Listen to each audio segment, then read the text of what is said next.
So hello everyone, मैं हूँ Shivani. I hope कि आप सभी बहुत अच्छे होंगे।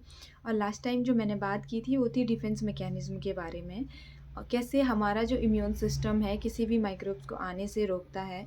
और स्किन इसमें एक अहम रोल प्ले करती है, एक फ़िज़िकल बैरियर का काम करती है।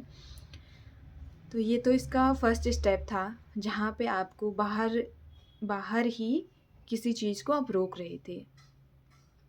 अब second line of defence mechanism की बात करते हैं कि कैसे ये काम करती है अगर कोई माइक्रोब्स बॉडी में घुस गया है तो।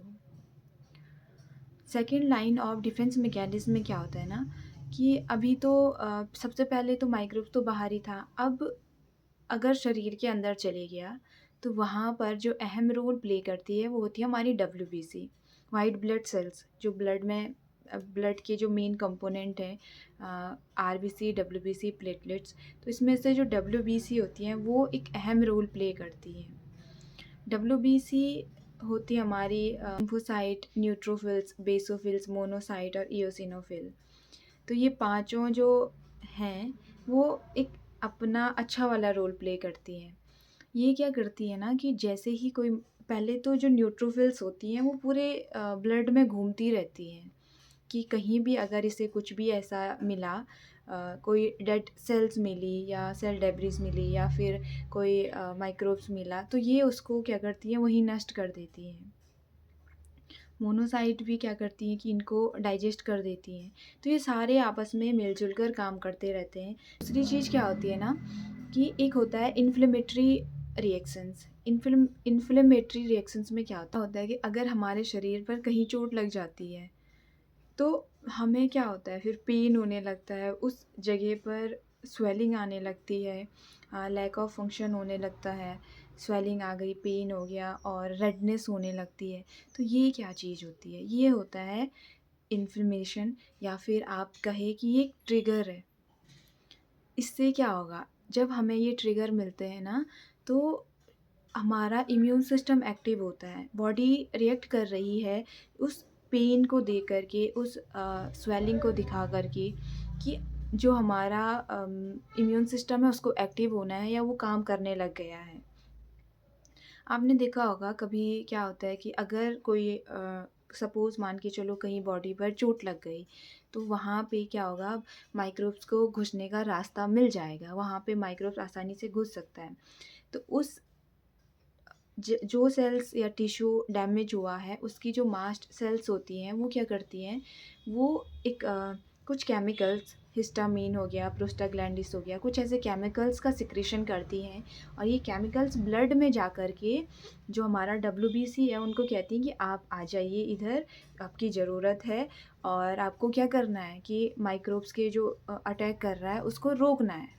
तो वो डब्ल्यूबीसी आकर क्या करेंगी, उस माइक्रोब्स को रोकेंगी, उसको डाइजेस्ट करेंगी या उसको खाएँगी। या जो डेड सेल्स होती हैं उनको, जो टूटी-फूटी हुई सेल्स होती हैं उनको वहाँ से साफ़ करेंगी। तो डब्ल्यूबीसी को क्या किया जाता है, एक्टिव किया जाता है। और आपने देखा होगा कभी रेडनेस आ जाती है उस जगह पे। तो रेडनेस क्यों आ रही है? रेडनेस इसलिए कि जो उस जगह की जो सेल्स होती हैं ना वो थोड़ा-सा, या कैपिलरीज़ होती हैं, वो थोड़ा-सा ब्रॉड हो जाती हैं। ब्रॉड यानी कि इसलिए कि वहाँ पे ब्लड का फ़्लो थोड़ा तेज़ी से हो सके, ताकि जो डब्ल्यूबीसी आ रही हैं वो जल्दी-जल्दी उस जगह पर आ सके और अपना काम कर सके। तो कुछ इस तरीके से हमारा इन्फ्लेमेशन रिएक्शन चलता है। अब एक और चीज़ होती है कि जैसे ना कभी-कभी कोई वायरस शरीर में चले गया, वो क्या करता है, उसने कुछ टॉक्सिन्स रिलीज़ किए। अब जो सेल्स में इन्फेक्शन हो गया है, वो सेल्स क्या करती हैं कि एक प्रोटीन का सिक्रीशन करती हैं, जिसे हम इंटरफेरॉन कहते हैं या एंटीवायरल प्रोटीन कहते हैं। अब ये प्रोटीन जो हेल्दी सेल्स हैं, उससे जा कर के जुड़ जाता है और उन सेल्स को कहता है कि आपको कुछ एंजाइम्स का सिक्रीशन करना है। और वो एंजाइम क्या करता है कि जो वायरस है, उसका, उसमें आरएनए है, उसके आरएनए को, आरएनए क्या करता है कि प्रोटीन सिंथेसिस में हेल्पफुल होता है। तो वो एंजाइम्स क्या करेगा, उसके आरएनए को डिस्ट्रॉय करेगा ताकि वो वायरस जो है अपना प्रोटीन सिंथेसिस ना कर पाए। तो तो ये प्रोसेस चलती रहती है। और एक और चीज़ होती है, जब ना कभी कोई जैसे चींटी हो गया या हनी बी हो गया, हनी बी की बहुत सारी स्पीशीज़ ऐसी होती है जो काटती हैं, तो फिर बुखार वगैरह आने लगते हैं। तो तो बुखार हमें क्यों आते हैं? वो कुछ ऐसा टॉक्सिन्स बॉडी में रिलीज़ करती हैं, ठीक है? तो उन टॉक्सिन्स से डील करने के लिए बॉडी में क्या होता है कि पायरोजेंस का सिक्रीशन होता है, और पायरोजेंस बॉडी के टेम्परेचर को बढ़ा देता है। जैसे ही बॉडी का टेम्परेचर बढ़ेगा, वहाँ पे जो हमारी डब्ल्यूबीसी होती हैं, वो क्या करती हैं, वो अपना रिएक्शन या अपना एक्शन तेज़ कर देती हैं। बॉडी टेम्परेचर बढ़ने से कुछ माइक्रोब्स जो हैं उसको अगर बॉडी टेम्परेचर थोड़ा बढ़ गया तो वो उस टेम्परेचर को नहीं सह पाएँगे, या उन उससे उनकी डेथ हो जाएगी, या फिर जो हमारी डब्ल्यूबीसी है वो अपना काम तेज़ी से करने लगेंगी। तो कुछ इस तरीके का रिएक्शन होता है जब माइक्रोब्स अगर बॉडी में घुस गया है, तो वहाँ पे डब्ल्यूबीसी एक बहुत अहम रोल प्ले करती है।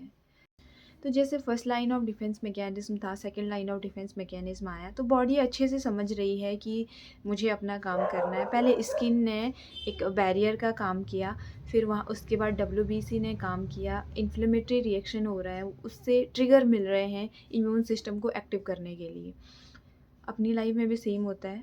बाहर से हमें अगर मेरे अंदर कोई इश्यू है, तो बाहर से मुझे आप देखना, कभी उस चीज़ को महसूस करना, आपके सामने वही सिचुएशन रखी जाएगी, वही ट्रिगर आपको मिलेंगे। अगर आप किसी चीज़ से डरते हो ना, तो बाहर से आपको वही डर मिलेगा। बॉडी क्या कर रही थी कि बॉडी हील कर रही थी उस चीज़ को, उन ट्रिगर को समझ करके हील कर रही थी। तो यही हमें भी करना होता है, उन ट्रिगर को समझ करके अपने आप को हील करना पड़ता है। ट्रिगर को समझने के लिए अपनी अवेयरनेस को बढ़ाना ज़रूरी है, अपने आप को समझना ज़रूरी है। जब अपने आप को समझना शुरू करते हैं, तो आपको ट्रिगर भी समझ आने लगते हैं, और कौन इंसान या कौन-सी सिचुएशन आपको कैसा ट्रिगर दे रही है, वो समझ आने लगता है। यानी कि अगर आप कोई सामने से आपको कोई चिढ़ा रहा है, तो आप उस पर चिढ़ने के बजाय आपको समझ आएगा कि ये मुझे क्यों चिढ़ा रहा है, ये प्रॉब्लम कहाँ है, आपको ये समझ आ गया, तो आप फिर उसके अकॉर्डिंग नहीं प्रतिक्रिया दोगे। वो ट्रिगर तो है ही इसीलिए कि आप ठीक करो उस चीज़ को, लेकिन हम क्या करते हैं कि हम ना वैसा कुछ ऐसा रिएक्शन दे देते हैं कि वो इश्यू और बढ़ता जाता है।